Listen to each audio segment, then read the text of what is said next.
आपका फिर से चैनल पे। और ये आज मैं अपडेट लाया हूं, जो कि काफ़ी साथी इसमें पूछ रहे थे कि सर 450 पदों वाली भर्ती का क्या होगा, कब शुरू हो रही है, इस तरह की बातें इसमें कमेंट्स में लिख रहे थे साथी। होगा कि नहीं होगा तो उस पर हम चर्चा करेंगे। ठीक है, तो इससे पहले चैनल पे पहली बार है, चैनल जो सब्सक्राइब कर लेना, बेल आइकन दबाना ना भूलना, जिससे लेटेस्ट नोटिफिकेशन आपको मिलते रहें। वीडियो को लाइक एंड सब्सक्राइब करना भी ना भूलिएगा साथियों, साथ में शेयर भी करते रहिएगा। और आप लोगों का साथ ही हमें थोड़ा सा मोटिवेशन यानी प्रेरणा देता है कि साथी लोग हैं उत्सुक चैनल पे हमारे और जानना चाहते हैं कि कुछ बातों के बारे में। तो फिर हम भी वीडियो पे लगातार वीडियो बनाते हैं उससे, और सूचनाएं सूत्रों से जहाँ से भी प्राप्त होने एकत्रित करके आप पहुँचाते हैं उसके सभी पहलुओं को, है ना। और आपने इस चैनल में देखा होगा, विशेषता कोई भी बात कही गई है तो गलत साबित नहीं हुई होगी। चाहे आप देखिए हाईकोर्ट का जजमेंट अभी आया है, मैंने आप देख लीजिए 1 महीने पहले या 1.5 महीने पहले वीडियो अभी भी यहीं पर है पीछे, कम से कम मेरे जो वीडियोज़ हैं उसमें 7 8वें 9वें नंबर पे आप देख सकते हैं कि 101% न्याय के मंदिर से, उसका जो टाइटल है 101% न्याय के मंदिर से एनएस टेरर को न्याय मिलेगा करके बनाया था। तो आप देख लीजिए, प्रासंगिक है, आज भी वो सही हुआ और वैसा ही हुआ। तो आप देखेंगे चैनल पे आपको कभी भी इस तरह की गुमराह वाली बातें नहीं मिलती हैं, चाहे हो सकता है थोड़ी लेट मिले, लेकिन वो पूरे तर्क वितर्क और उसके जो पीछे पक्ष हैं उनको जानने के बाद ही मिलती है। ठीक है, तो साथियों इसमें देखेंगे जो 450 वाली बात आप कह रहे हैं साथी, यहाँ पे देखिए अगर अभी 450 तो बाद में आएगी, पहले जो अभी चल रही है 2600 जो वाली, जो 2400 समथिंग जो भी हैं, ठीक है 2400 प्लस 48 या जितने भी हैं, ये थोड़ा सा इसमें है ऊपर नीचे। तो ये पहले तो इन जो अपनी है वैकेंसीज, इन पे ही क्या होना है, इनको भरा जाना है। ठीक है साथियों, तो उसके बाद अब जैसे ही ये फुलफिल की जाती हैं, उसके बाद ही इसमें क्या है आपका 450 वाली जो है पद, उनका नंबर आएगा। और वहाँ पर कोई भी परेशानी एनआईओएस टेलर को नहीं आनी है, वहाँ पे कोई परेशानी नहीं आनी है, क्योंकि हाईकोर्ट का आदेश आ चुका है और अपने में ये जो है फुल बेंच का आदेश है और एक संतुलित आदेश है। तो 450 वाले तो निश्चिंत रहें, एनएस टेलर को वहाँ पर शामिल किया जाएगा पहले दिन से ही। ठीक है, अभी तक की स्थिति है फिलहाल। और जहाँ तक बात की जाए, जैसा मैंने यहाँ पर लिखा भी है, जजमेंट क्या है, संतुलित है, सरकार सुप्रीम कोर्ट से जाने से भी कोई क्या उसको फ़ायदा नहीं है। और जल्द ही आप देखेंगे ये भर्ती क्या हो रही गतिमान, क्योंकि सरकार इस बात को जानती है। सरकार जानती है, सरकार कैसे जानती है, क्योंकि सरकार के जो अपने यहाँ पर सरकार की तरफ से वकील होते हैं, महाधिवक्ता लाइक जो भी होते हैं, उन्होंने सरकार को निश्चित ही अवगत कराया होगा कि इसमें कोई फ़ायदा है नहीं।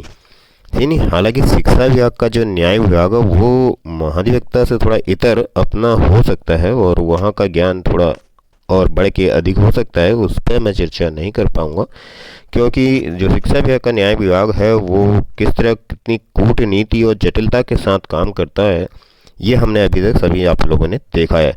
ठीक है, नहीं वो उसके जो अपने न्यायिक सलाह होती है वो भारतीय संविधान से इतर और ऊपर होती है ना। तो वो तो हम लोगों के समझ से परे है, क्योंकि जो संविधान हम पढ़ते हैं, जो हमने पढ़ा है, यानी तैयारी के वक्त भी, चाहे सिविल सर्विसेज की तैयारी कर रहे हो, अपने संविधान अच्छे से पढ़ा ही जाता है उस वक्त, है ना। भारत में राज्यों का संघ और क्या अधिकार है, मौलिक अधिकार, ये मूल कर्तव्य, ईटीसी सब राज्यों के नीति निर्देशक तत्व सभी पढ़ते हैं उसमें, तो जानते हैं सभी लोग। ठीक है, और इस बारे में तो इसलिए शिक्षा विभाग का जो न्याय विभाग है वो बहुत ही कठिन विभाग मुझे लगता है, उसकी जो न्याय की परिभाषा है वो अलग ही है।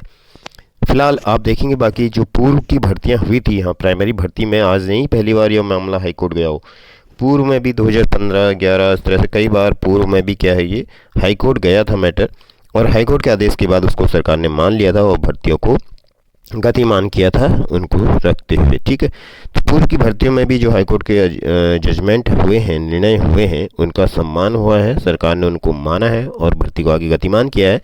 और ये भी बड़ा दुखद है, शिक्षा विभाग देखिए, उत्तराखंड का जो शिक्षा विभाग है, जहाँ से शिक्षा का जनन होता है यानी उत्पन्न होती है ना, किस तरह की शिक्षा दी जाएगी, कैसे अध्यापक होंगे, क्या होगा, सारी बातें यहाँ पे की जाती है। और वही शिक्षा विभाग जो है विधि को तोड़ने के बारे में सोचता है। आज के दिन जो हमने देखा वही हमें प्रतीत है, वो हम कह रहे हैं, ठीक है। उसकी कोई प्रमाण वाली बातें नहीं है। रोज़ जो समाचार पत्र, न्यूज़ और शिक्षा विभाग की जो हम खबरें देखते हैं, वहाँ के जो निर्णय आते हैं शिक्षा विभाग को लेके, बड़ी उसमें डाइवर्सिटी है, बहुत परेशानी वाली चीज़ें हैं विभाग में, है ना। कई सारी कमियां हैं, कह सकते हैं आप। एक स्वतंत्र उसके चिंतक के नाते हम लोग इस बात को रख सकते हैं, कह सकते हैं कि विभाग में बहुत सारी गड़बड़ियां हैं। और विभाग के जो विभागीय मंत्री हैं वही इस पर थोड़ी सी कमांड रख सकते हैं, नहीं तो यह मनमानी शिक्षा विभाग का अंदर जो डायरेक्टरेट है कहीं ना कहीं कर रहा है या करता है। और ये बेहद दुर्भाग्यपूर्ण है साथियों, बहुत दुर्भाग्यपूर्ण है, क्योंकि शिक्षा ही सबसे प्रथम सीढ़ी है किसी राज्य और देश के लिए। इसमें तो मुझे कुछ ज़्यादा अधिक कहने की आवश्यकता है नहीं, सभी जानते हैं। और फिलहाल जो 450 पद हैं साथियों, इसमें आप निश्चिंत रहें, इसमें आपको कहीं पर भी कोई दिक्कत नहीं आने वाली है, ठीक है नहीं। तो यहाँ पर आप बिल्कुल, आप जैसे ही ये जो भर्ती अभी चल रही है आपकी पूर्ण होती है, तो आप देखेंगे कि यहाँ पर 450 वाली भी क्या हो गई है, आगे बढ़ने लगी है, ठीक है। तो ये वेरी इंपॉर्टेंट न्यूज़ है, इसमें आप बिल्कुल निश्चिंत रहिए। और मैं आज फिर चैनल में कह रहा हूँ, तो आप देख लीजिएगा, अधिकतर बातें मेरी, कोई ऐसा नहीं कि मैं यहाँ सरकार में शामिल हूँ या सरकार क्या करेगी मुझे ज्ञात है। बस एक जो विभिन्न पहलुओं को पक्ष विपक्ष देखने के बाद, है ना, और उसकी वास्तविकता को देखने के बाद ही मैं भी कोई बात कहता हूँ। तो आप देख लीजिएगा। इससे फिलहाल मिलते हैं आपसे अगली अपडेट के साथ। धन्यवाद।